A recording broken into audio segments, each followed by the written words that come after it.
Expensive phone calls. Now, most people in this day and age, Joe Ranieri will say, oh, what's an expensive phone call? They all cost the same. Well, there was a time where you had long-distance phone calls, and on your cell phone in the late 1990s, if I lived in New Jersey and I tried to call south of Virginia, it was like an extra $5 per minute. But we're getting even more expensive than that. Why? Adam Schefter tweeted out yesterday. The NFL fined the Falcons $250,000 and defensive coordinator Jeff Ulbrich $100,000 for failing to prevent the disclosure of confidential information distributed to the club in advance of the NFL draft. An expensive call was made, and we had to hear from Jeff Ulbrich yesterday, who did have an apology. First of all, I'd like to publicly apologize to Shedeur and the Sanders family for what occurred. Second of all, I want to publicly apologize to Mr. Blank, Terry Fontenot, Raheem Morris, and the entire Falcons organization. My actions of not protecting confidential data were inexcusable. My son's actions were absolutely inexcusable. And for that, we are both deeply sorry. The NFL has taken action, and I fully respect the punishment. We take full responsibility, my son and myself, and we will not be appealing the fine in any way. Going forward, I promise my son and I will work hard to demonstrate we are better than this. Again, I'm deeply sorry for our actions. I mean, let's start here, Joe, because you could have showed a person who wasn't informed on the situation itself. What would you actually think that press conference was about if you didn't know it was about a prank phone call?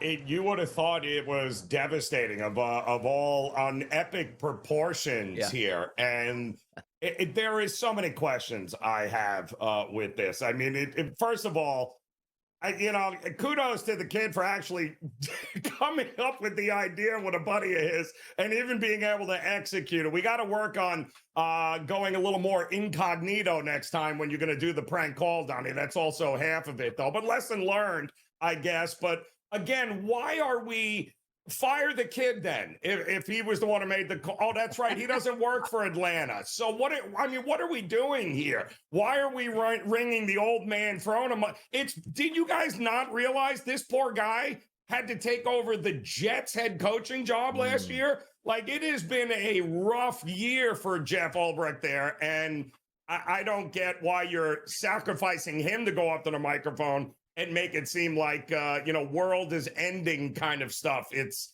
ludicrous to me. Yeah, there's a lot of dog and pony show going on right now, which, again, could have just had a statement from Jeff Ulbrich to say, hey, man, apologize. Don't know how the information got out. My son never should have done that. End of story. But the fact that you had the fine and then you made this guy get out in the front of the public and read like his obituary out to the public, like, man, I hope I'll be able to coach again in the NFL. Like, when we really look at the optics of this, it is kind of funny to me how it's the fines. Now, granted, the NFL is made of money. $250,000 of Arthur Blank is like 25 cents in your cushion here. That doesn't matter. That's a tax write-off for the organization. But Jeff Ulbrich getting banged for the $100,000, and also like behind the scenes. Like, I understand, like, being mad at your son. Like, I don't know how we're going to work and be better at this. What's that mean? Just don't make prank phone calls again? Like, what do you mean you're going to work this out and sort of make that happen? But also understand this.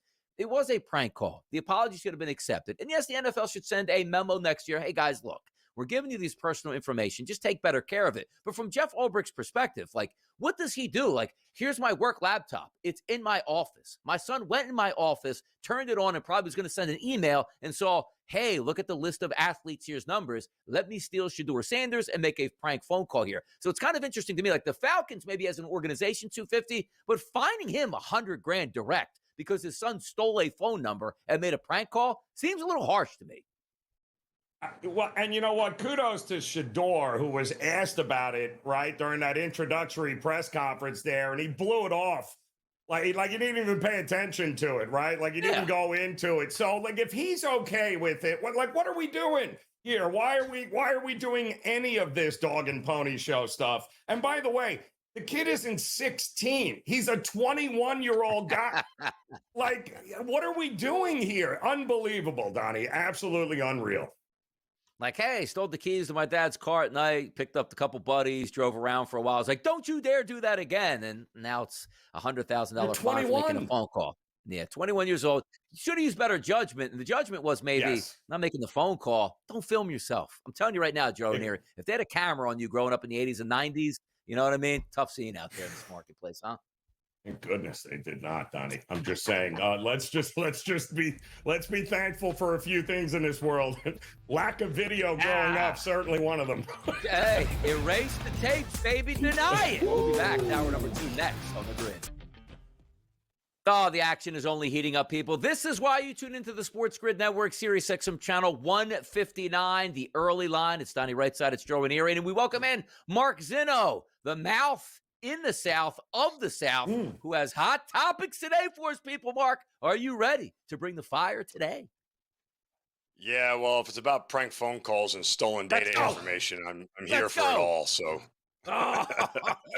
We got Mark at the right time because, hear me out on this. We will talk about the Atlanta Falcons. You are our guy, boots on the ground, Atlanta Falcons, the pulse of the organization. Before we get into opinions, obviously the story broke wide that a prank call was made where the information came from the home of Jeff Ulbrich. And it turns out to a $250,000 fine for the organization and a $100,000 fine for Jeff Ulbrich. When you saw this story came down, your initial thoughts from the Atlanta Falcons were what?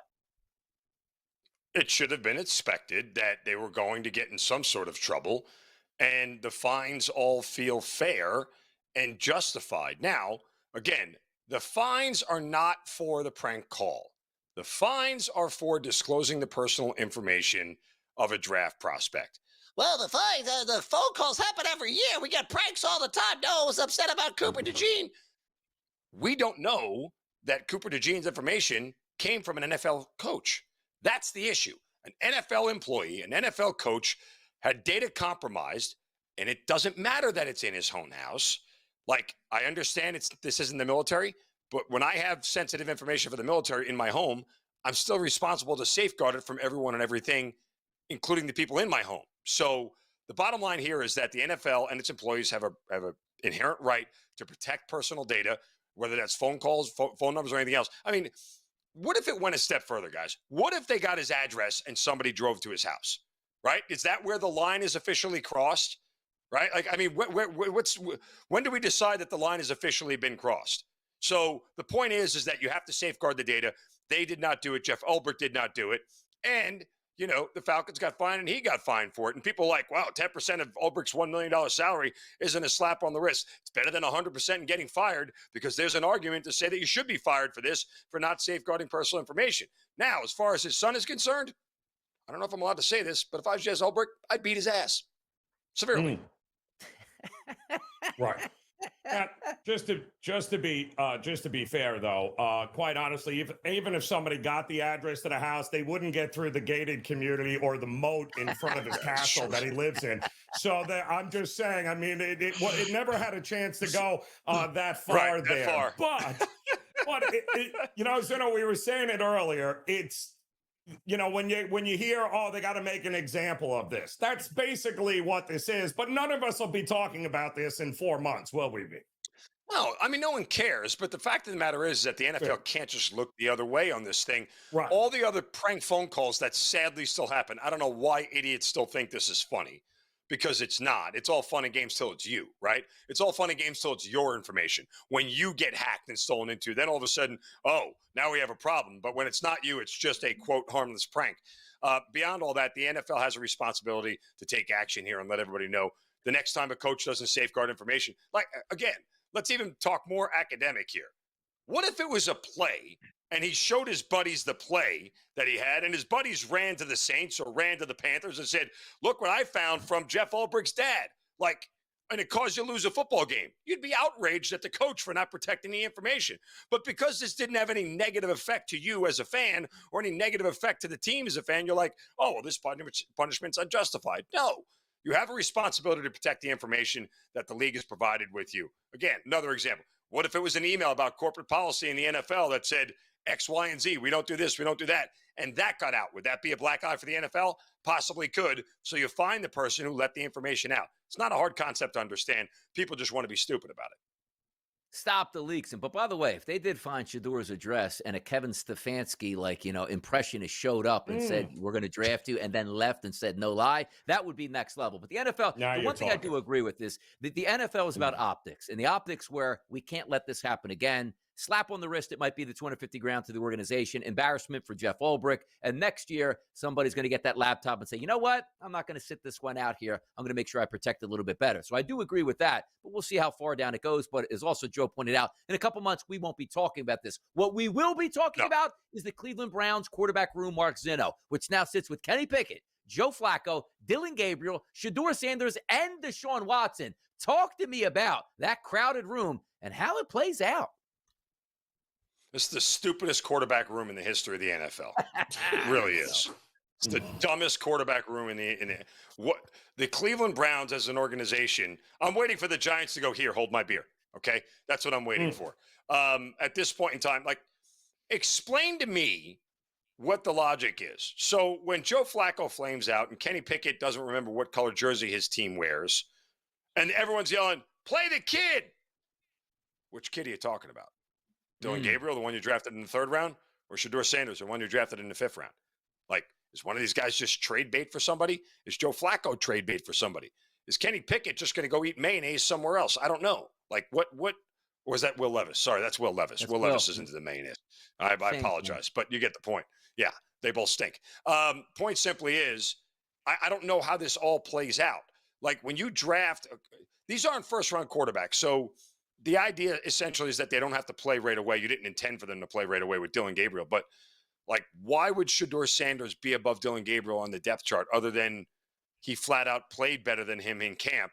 And if that's the case, you look like a foolish organization because you passed on Shedeur 1, 2, 3, 4, 5, 6 times before you drafted him in the 5th round to find out the guy who drafted in front of him isn't any better than he is. So, again, this is the dumbest quarterback room in America, and I don't know how this all works out, but at some point in time, would it surprise you, with the exception of Deshaun Watson, who can't walk right now, if all 4 of those guys played a game next year? Because I would not. What are the odds on that? All 4 of those guys playing a game next year? I would say that's a yes. Yeah. Well, if that happens, then Stefanski is no longer the head coach of the Cleveland Browns at some point, because that's not a good situation. But of all the quarterbacks taken, and we had obviously Cam Ward there, you had Jackson Dart, Tyler Shaw, was apparently, 38 years old? I had no idea. Milroe. I mean, who is the one that you think has the most success and landed in the right spot? Jalen Milroe is interesting because Mike McDonald has transformed the Seahawks into a run-first team with what they've done, right? I mean, they get rid of DJ Metcalf and they move him on. And now they have this young wide receiver room. Tyler Lockett's gone as well. And you bring in Sam Darnold there, who I think is primed for regression and coming back. But Milroe's a guy that I think could come in. I think they'll draw up certain packages for him to run with automatically. He'll be their tush push guy. He'll be their 3rd and short guy. He'll be their, read option kind of guy in certain packages. I think you'll see them draw things up for him right away. Jackson Dart's going to start at some point this year. He has to. You didn't draft him in the 1st round to draft him and stash him in favor of Russell Wilson and what's increasingly becoming the most annoying part of the New York Giants, and that's Jameis Winston. Watching him do gabagool videos has already irritated the hell out of me, but that's neither here nor there. So Jackson Dart's going to play at some point in time because Russell Wilson can only play about 5 or 6 good games, and then everything else goes in the tank. Cam Ward, good luck, man. You got an uphill battle. Yeah, there's some interesting thoughts there on the quarterback position, but also in the next segment here, I do want to talk a little bit about that Cleveland Browns quarterback room as it is, because it is wild to see all of those names there, and the fact that you have the aging veteran in Joe Flacco, the younger veteran per se in Kenny Pickett, 2 rookie quarterbacks, then Deshaun Watson hanging out in the back of the room like, hey guys, don't bother me. I'm just getting a big paycheck and I'm going to check out a little bit early here, but go out to lunch and see you later at this point, because I do think there's an interesting dynamic building in that locker room. I want to get Mark Zinno's take on that next, which we will do, includes Offensive Rookie of the Year, Defensive Rookie of the Year, the Travis Hunter trade, much more talk with Mark Zinno. NFL, baby. Yeah, it's coming around shortly. We'll be right back. Topics are always hot in the NFL, no doubt about it, and that includes this Thursday. And it's Donnie Wright's out, it's Joe Ranieri, and it's Mark Zeno. Just wanted to ask Mark one more quick question about that Cleveland Browns locker room and how it might affect this season, because I'm already stated, and you are as well, multiple quarterbacks will play this year. So Shedeur Sanders will get at least one start because by November, December, this team will probably be out of it. But let me ask you this question, Mark, because I'm not worried about Kenny Pickett or Joe Flacco, two veterans, obsolete to what the future of the Browns are going to be. But my focus is on Dillon, Gabriel, and Shedeur Sanders.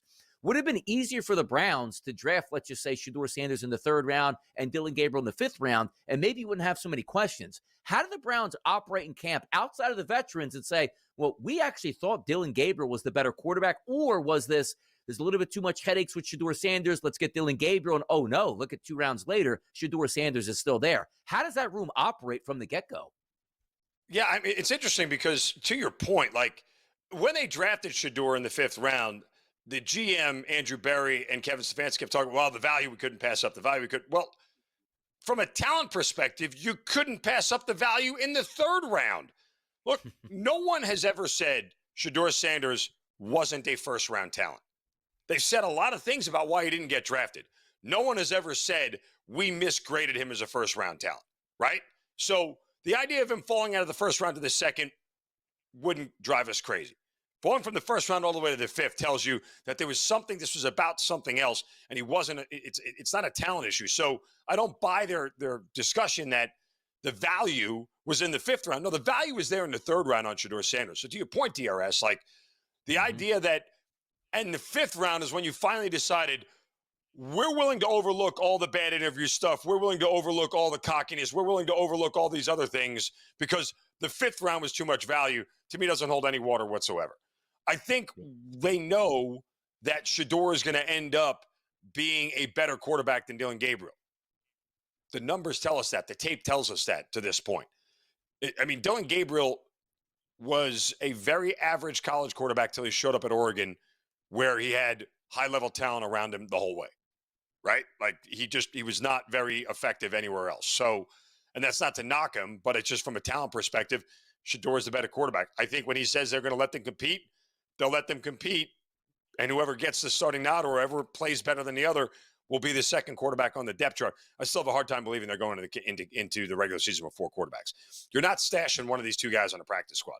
And you'd be more likely to get Dillon Gabriel on a practice squad than you would Shedeur Sanders. Nobody is letting Shedeur Sanders sit on a practice squad. I can guarantee you that. And the hardest thing for me, Mark, and the biggest wild card here is, well, Shedeur Sanders going to be a backup? Is he legit going to go in there and care one way or the other? Or is he going to treat this like he treated the interview pro and be like, yeah, I don't care. I'll find somebody else. I'll go someplace else.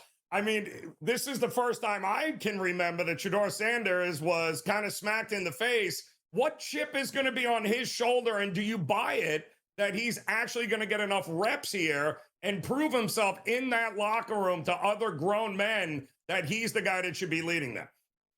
Look, I mean, here's the thing, and you bring up the point that's very interesting. You notice we didn't really find out how bad Shedeur Sanders was in these interviews or some of his actions until after he was drafted. Why? Because NFL GMs and NFL scouting people generally understand, if I leak this stuff now, I'm going to kill the young man's draft position and take money out of his pocket, and nobody wants to harm anybody that way. Once it's over, we're all willing to say, yeah, he walked into a room with headphones on, and when he took them off, he left the music on during the interview. Or he turned around when I was asked a question about a playbook or a bad play, he turned around and said, this might not be the spot. I might not be a good fit for you guys. Yeah, we find out all these things after the fact because he's already drafted, and the money that he's going to make now is pretty much set because of the rookie pay scale across the board. So no one's afraid to tell you what he is. I bring all that up because now he has a chance to go be a football player in training camp, in OTAs and everything else. And Kevin Stefanski will find out, is he really this much of a consummate a-hole? Or is he actually a guy who wants to be a football player and be around other football players and just shut up and go play ball? And if he does that, I think his talent will turn around and tell everybody, okay, this guy is going to be our number 2 waiting in the wings to take this thing over. And, you know, once the first opportunity comes, we're going to let him play. But you'll find out too as well if he's cocky and pissed off that he starts the depth chart fourth and he doesn't believe he should be there and he doesn't put his best effort in, or he's blaming other players for not being in the right spot or running the wrong routes or whatever. That stuff will manifest itself at practice, and Kevin Stefanski will turn around and go, okay, sit at fourth in the depth chart. Now you know why you got drafted in the 5th round, and that'll be the end of the conversation.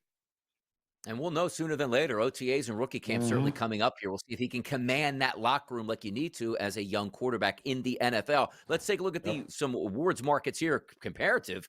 Rookie of the Year markets. That's Ashton Ginty, plus 270 price. New running back there for the Vegas Raiders. Cam Ward, plus 380. Hunter, plus 750. McMillan, 950. And Omarion Hampton, 14-1. If we're looking at Offensive Rookie of the Year at the FanDuel Sportsbook, who has your eye, Mark?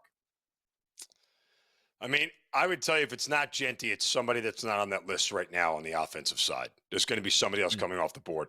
It's hard to trust Ted McMillan in that offense. But, again, if Bryce Young took the step that we thought he took at the end of last year, he's not a bad play. I've said repeatedly, I don't think that Travis Hunter solves Trevor Lawrence's mediocrity issues. And there's still Brian Thomas there, who's the better receiver at this point in time. Unless Travis Hunter plays more on defense than on offense, I don't see him getting Rookie of the Year. And Cam Ward's just going to have way too much of an uphill battle. It's just hard for me to look at it. So if it's not Genty, I look off the board to somebody else. How about Travis Hunter this year? There are a couple of specials market here at the FanDuel Sportsbook that do line up 1,000 yards, 75 catches. The impact that you believe Hunter will have right away offensively for the Jaguars is what, Mark? I kind of like that 5 offensive TDs and 1 defensive TD. That kind of feels like the one where I would go. I don't know if he's going to get to 10 total touchdowns. Most of those obviously going to come offensively, but you figure he might be good for 1 defensive touchdown this year and the rest come on the offensive side. So, yeah. There you go. I think he's going to have a pretty productive career and see where he actually lines up, because I know Joe's chomping at the bit to get there. But you know what I need Joe Ranieri for next, and also Mark Zinno? I just don't know if he's an offensive player or a defensive player. I don't know. Agree.